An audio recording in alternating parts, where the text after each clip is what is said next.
Welcome to Girl Scouts and Girl Scouts of the Commonwealth of Virginia. We're thrilled that you've taken the first steps to starting your troop, and today we'll cover the next steps to help you feel prepared to jump into the Girl Scout experience with your girls. In this session, we'll discuss the steps in setting up your troop, preparing for your first parent meeting, and preparing for your first troop meeting. You won't learn everything about Girl Scouts today. There are many opportunities and choices in Girl Scouts.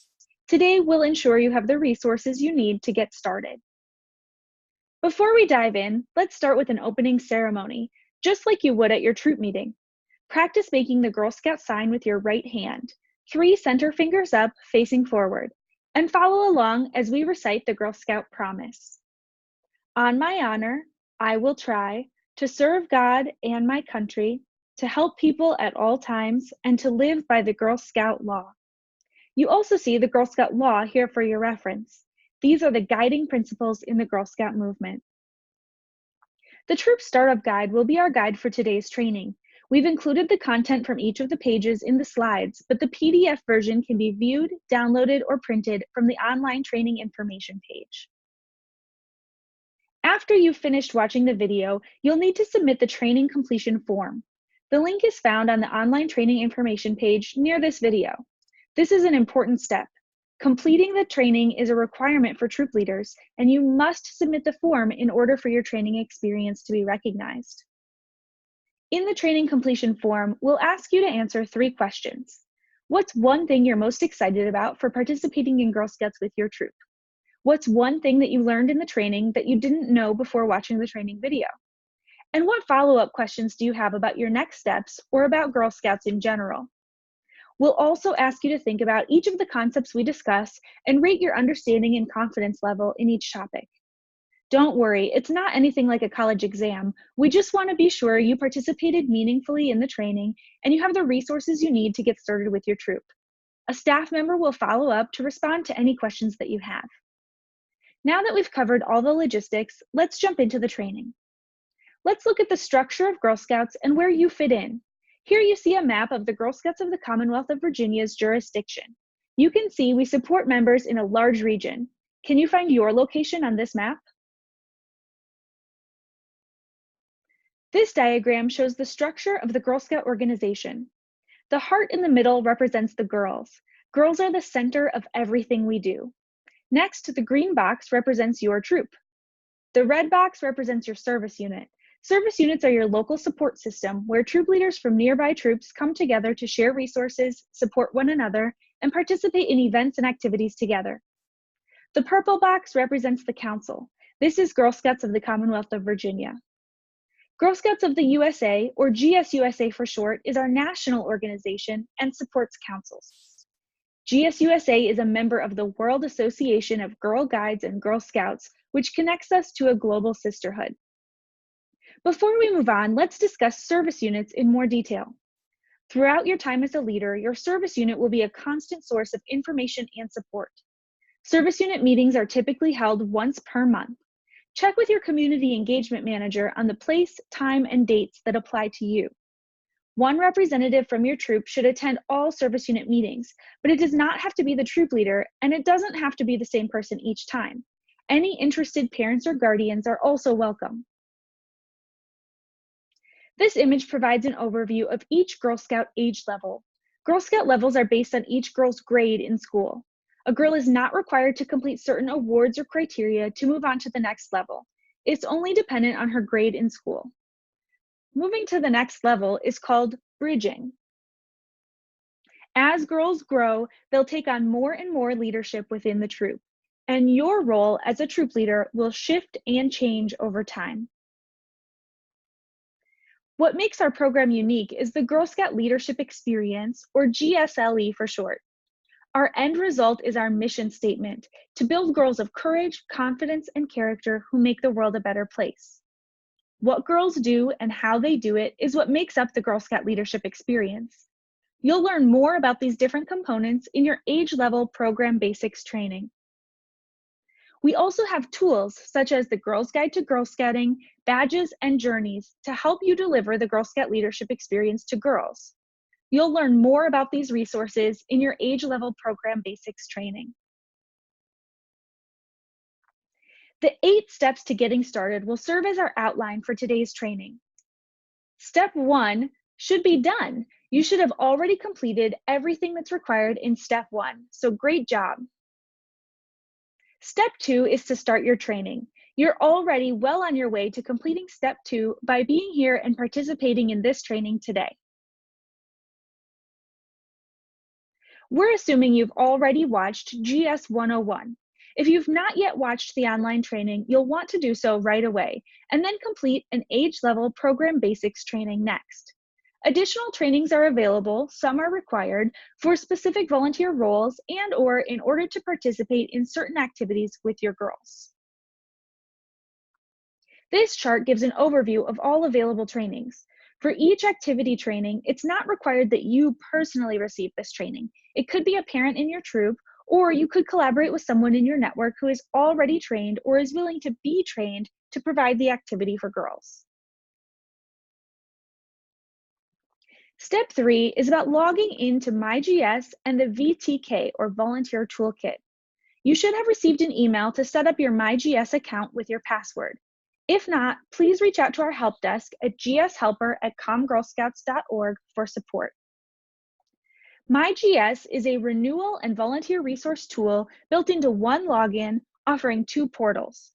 When you want to review your information or your troop's information, go to the gold MyGS tab to log in.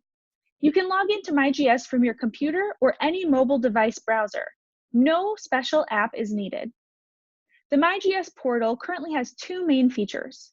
The member profile gives you the power to update family information, add additional volunteer roles during the year, and renew each girl, adult, family, or troop membership.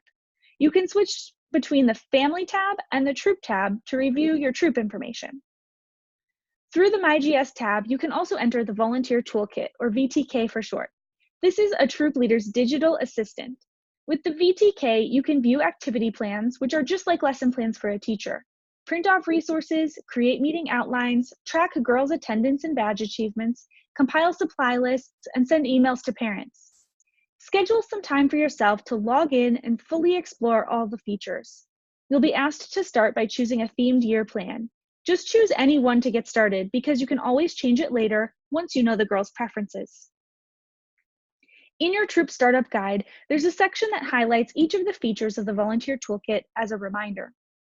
One important note, there are 2 different views of the VTK. One view for troop leaders, where you can edit meeting plans and send emails to families, and one for parents, which is view only.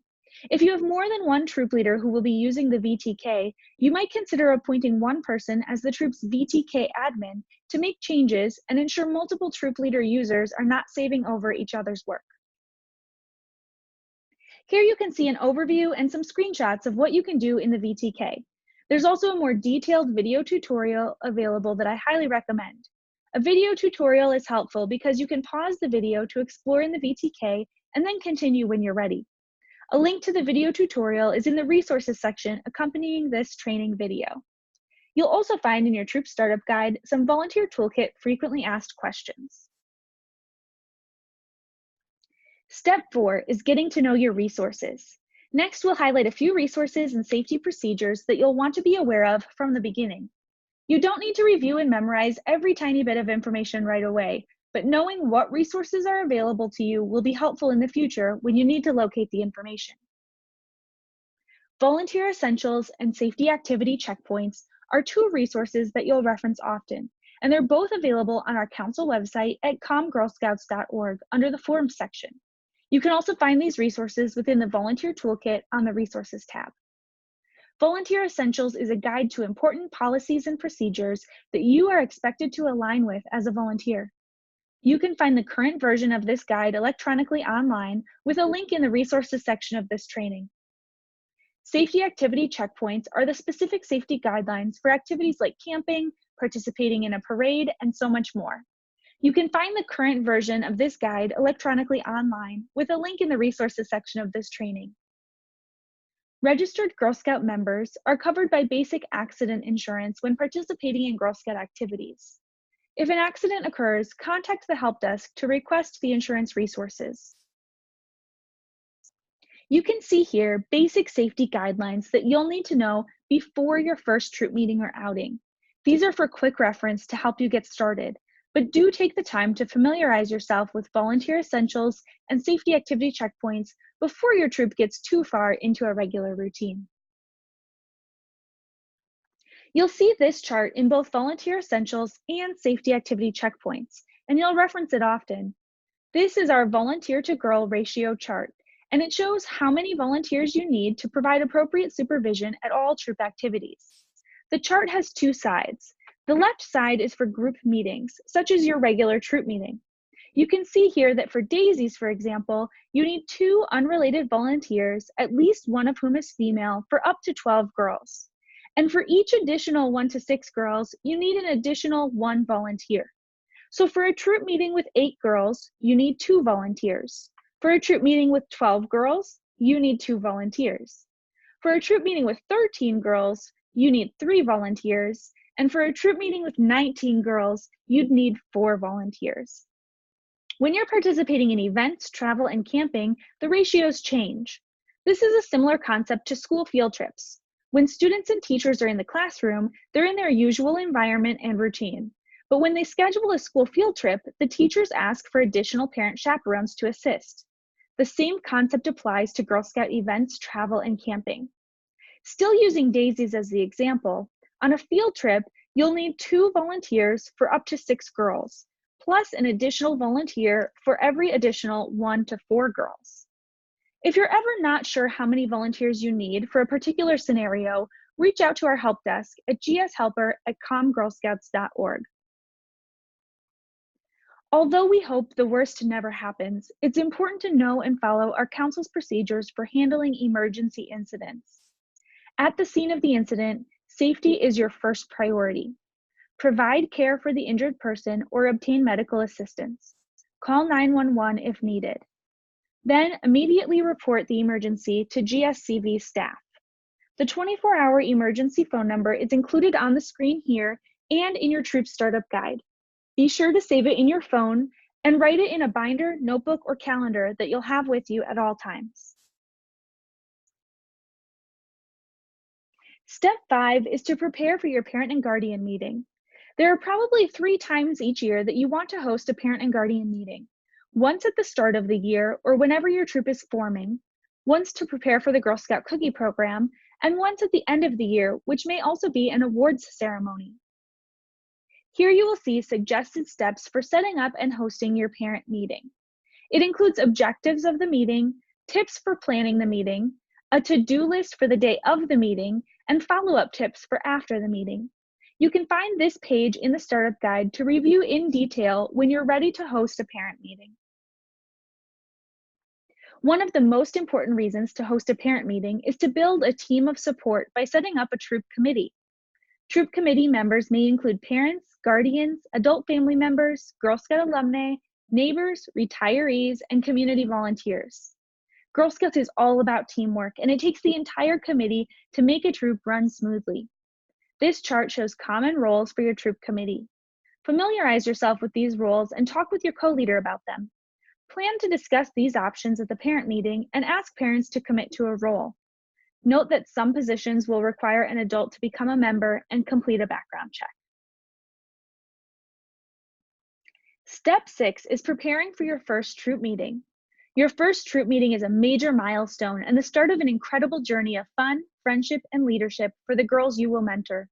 Let's review some helpful tips for structuring your troop meeting and selecting a meeting location. Ensure that all girls and adults are registered members before your first troop meeting. Financial assistance is available for membership fees, uniforms, starter kits, and GSCV programming. We never want family finances to be a barrier for a girl's participation in Girl Scouts. If a family in your troop may want to request financial assistance, reach out to the help desk for more information. One planning task is to secure your meeting location. This page includes a few things to consider when thinking about a meeting space, as well as some popular meeting location suggestions, such as schools, government buildings, places of worship, and more. Keep in mind that your troop committee can serve as a network to secure meeting locations at their church or place of work. When you start to plan what you will actually do at your first troop meeting, use the resources located in the volunteer toolkit.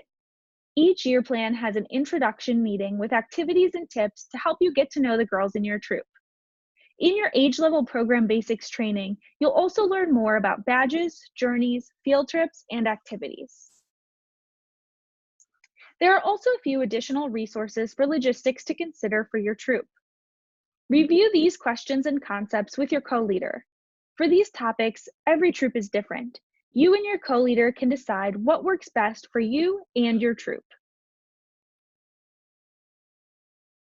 Step 7 is all about setting up your bank account and preparing for troop finances. Girls have some big ideas about what they want to do in Girl Scouts, and as a troop leader, you will guide them on how to plan and budget for those ideas. Troop activities are supported through troop dues and money earning activities. Each troop should create their own troop bank account to be used only for income and expenses related to the troop's activities. There are 5 banks that support GSCV troop accounts: Capital One, BB&T, Benchmark, Sona, and Wells Fargo. The account will require 2 troop volunteers to be signers, one of whom is a troop leader and both of whom are Girl Scout members with an approved background check. One troop leader and the troop treasurer are good suggestions for the bank account signers. When you've identified the troop's 2 account signers, email gshelper@commgirlscouts.org and let them know which bank you've chosen. They will send you the forms. For more information on banking and financial guidelines, please reference Volunteer Essentials. There are 2 main ways that troops fund their experiences. The first is troop dues. This is an amount paid by each girl or family into the troop's account to help cover troop activities, meeting supplies, and badges. Dues can be paid once per year, once per month, as expenses arise, or any other schedule that the troop agrees upon. The other option is money earning activities. The primary money earning activities are the Fall Product Program and the Girl Scout Cookie Program, which are coordinated by the Council and implemented by troops. If the troop anticipates needing more funds, they may also host their own money earning activities within the guidelines outlined in Volunteer Essentials.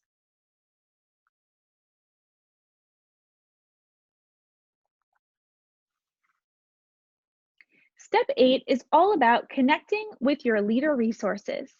We only have a few minutes left in this training, but we want to ensure you know what other resources are available to you.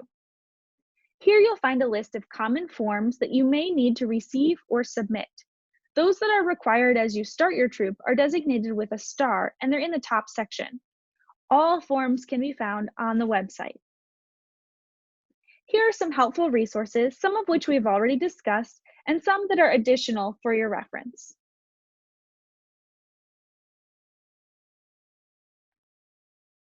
One resource that we did not discuss yet is the e-newsletter called S'more News. Please let your community engagement manager know if you are not receiving this email weekly. Another great resource is the GFC Bee Shop, which is located on the first floor of our headquarters in Richmond. We've included in your troop startup guide a detailed checklist to help you get started. There are also ways to set up your troop for success during the first year. And this page marks important milestones in your Girl Scout year and helps you to see the year at a glance.